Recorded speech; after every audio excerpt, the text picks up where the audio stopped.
తొలకరి సాగుకు సంబంధించిన వ్యవసాయ సమస్యల మీద చర్చించి ఒక ఆందోళన కార్యక్రమం చేయాలి అని రాష్ట్ర కార్యవర్గం పిలిపించింది. ఈ సూర్యాపేట జిల్లాలో కూడా ఇప్పటికే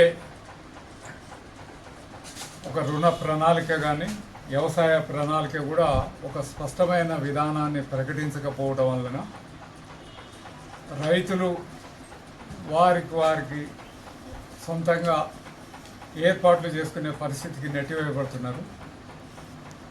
ఇప్పటికే నైరుతి ఋతుపవనాలు ప్రతి సంవత్సరం ఆలస్యంగా వచ్చాయి, ఈసారి త్వరగా వచ్చి రైతుల్ని మరింత స్పీడప్ చేస్తున్నాయి. అందుకనే రైతులు కూడా తనకు కావలసిన విత్తనాలు, అప్పులు, రుణ సౌకర్యాలకు సంబంధించిన వాటి మీద ఆందోళన చెందుతూ గవర్నమెంట్ సకాలంలో సరఫరా చేయలేని పద్ధతులు నెట్టివేయబడుతున్నప్పుడు వాళ్ళందరూ కూడా ప్రైవేటు సంబంధించిన విత్తనాలు దుకాణాలు కావచ్చు, లేకపోతే ప్రైవేటు వడ్డీ వ్యాపారాల దగ్గరికి పోయి అదనపు పోటీలో తీసుకొస్తున్న పరిస్థితికి నెట్టివేయబడుతున్నారు. ఇది దివాలా తీసే పరిస్థితికి నెట్టివేయబడుతుంది. కాబట్టి ఇమ్మీడియట్గా ఈ తొలకరికి సంబంధించిన అవసరమైన సూర్యాపేట జిల్లాకి సంబంధించిన వాటిలో గవర్నమెంట్ వ్యవసాయ శాఖ ప్రకటించినట్లుగా ఈ జిల్లాలో 6,20,000 ఎకరాలు సాగు అవుతుందని, దాంట్లో 1,00,000 దాకా పత్తి వేస్తారు, మిగతా 6,00,000 దాకా వరి వేస్తారు అని ప్రకటించిన తర్వాత వాటికి సరిపడు విత్తనాలు కూడా ఇంతవరకు సరఫరా చేయలేదు. అలాగే గతం మీద పోల్చుకుంటే విత్తనాల ధరలు కూడా విపరీతంగా పెరుగుతున్న పరిస్థితి ఉంది. పత్తి 475 గ్రాములు గల ఒక ప్యాకెటు గత సంవత్సరం 861 రూపాయలు ఉంటే ఈనాడు 901 రూపాయకి పెంచబడింది. అంటే ఒక ఎకరానికి 2 నుంచి 3 ప్యాకెట్లు, అంటే జిల్లా వ్యాప్తంగా చూస్తే 50 లక్షల రూపాయలు అదనంగా విత్తనాల కోసం ఖర్చు చేయబడుతున్న పరిస్థితి చూస్తున్నాం ఈ జిల్లా వరకే. రాష్ట్ర వ్యాప్తంగా చూస్తే దాదాపుగా 1,500 కోట్ల రూపాయలు అదనంగా ఖర్చు చేయబడుతున్నది. మరి వీటి మీద పోల్చుకుంటే మొన్న ప్రకటించిన మద్దతు ధర ఆ స్థాయిలో కూడా పెరగలేదు. అంటే ప్రతి సంవత్సరం వ్యవసాయానికి సంబంధించిన ఉత్పత్తి రంగానికి సంబంధించిన దానిలో 10 నుంచి 15% అదనపు ఖర్చు అవుతున్నది, కానీ దీనికి తగ్గట్టుగా మద్దతు ధర ప్రకటించట్లేదు. అంటే రైతు ఎందుకు నష్టపోతున్నాడు, ఎందుకు ఆత్మహత్యలకు గురి అవుతున్న పరిస్థితి దీనిలో మనం చూసుకోవచ్చు. ఉదాహరణకి చిన్నపాటి అంశాన్ని మనం పరిశీలించినట్టయితే రైతుకు రావాల్సిన మద్దతు ధర కేవలం 69 రూపాయలు. కొనుగోలు ధరలకు సంబంధించిన ఒక సంస్థ సిఫారసు చేసింది కనీసం 2,090 రూపాయలు ఉండాలి కింటాకి అని, కానీ ప్రకటించింది 2,369 రూపాయలు మాత్రమే. అంటే 711 రూపాయలు తేడా వస్తున్నాయి. మన రాష్ట్ర గవర్నమెంట్ 3,000 ప్రకటించింది, కానీ 3,000 అంటే ఇప్పుడు దేని కూడా 600 పైగా తేడా వస్తుంది.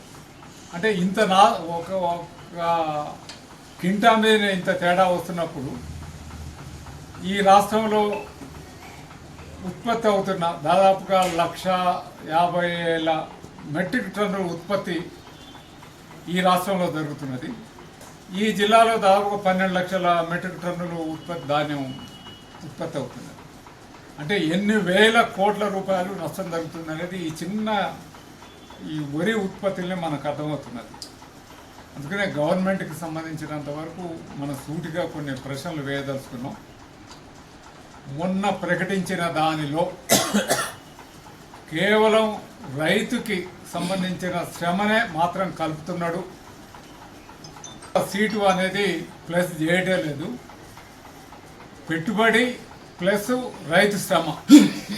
రైతు శ్రమకి ఎంత వేస్తున్నాడు అనేది మనం రోజు లెక్క చూసినట్టయితే ఒక విచిత్రమైన ఆశ్చర్యకరమైన పరిస్థితిని రోజుకి 31 రూపాయలు రైతుకి అంటే ఎంత దివాలాకరం అంటే నెలకి దాదాపుగా 1000 రూపాయలు చిల్లర.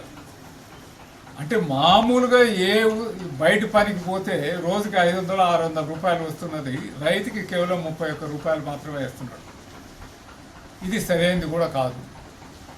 అట్లాగే వ్యవసాయ కూలీలకు సంబంధించినంత వరకు కూడా ఒక కింటా ఉత్పత్తికి సంబంధించిన దానికి చూస్తే 3000 వేస్తున్నాడు కూలీల ఖర్చు, దాదాపుగా 6000 రూపాయలు ఖర్చు అవుతున్న పరిస్థితిని చూస్తున్నాం. అన్ని తగ్గుదల వలన రైతుకి నష్టపోతున్నాడు. వీటిని అన్నిటిని కూడా జిల్లా స్థాయి అధికారులకి, రాష్ట్ర స్థాయి అధికారులకి వాళ్ళ దృష్టికి తీసుకుపోయి ఇది సవరించాల్సిన అవసరం ఉంటుంది. అందుకనే ఈ జిల్లాకి సంబంధించిన ఒక ఇప్పటికైనా నిర్దిష్టమైన, అది బ్యాంకులకు సంబంధించింది కావచ్చు, ఈ జిల్లాలో జిల్లా సాంకేతిక నిపుణుల కమిటీ అనేది ఒకటి ఉంటుంది. అంటే రాష్ట్ర స్థాయి బ్యాంకర్ల కమిటీకి లోబడి పనిచేసేది. ఇది ఈ జిల్లాకి ఎన్ని వేల కోట్ల రూపాయలు అప్పులు ఇవ్వాలి అనేది. గత యాసంగిలో చూసినట్టయితే 29,000 రూపాయలు ఇవ్వాలి అని ప్రకటించి 14,000 కోట్ల రూపాయలు మాత్రమే ఇచ్చారు. అంటే 49% మాత్రమే ఇచ్చి 51% మళ్ళీ ఇవ్వలేదు. ఎడిపోయినాయి ఆ డబ్బులు, దేనికి కేటాయించారు? అందుకని ఈసారి స్పష్టంగా మీరు ఎంత కేటాయించబడిందో అంత మాత్రం అన్ని మండలాలకి, అన్ని ఊళ్ళకి కేటగిరీలుగా, అంటే భూమి వైడ్గా ఆ ఊళ్ళకి కేటాయించబడాలి.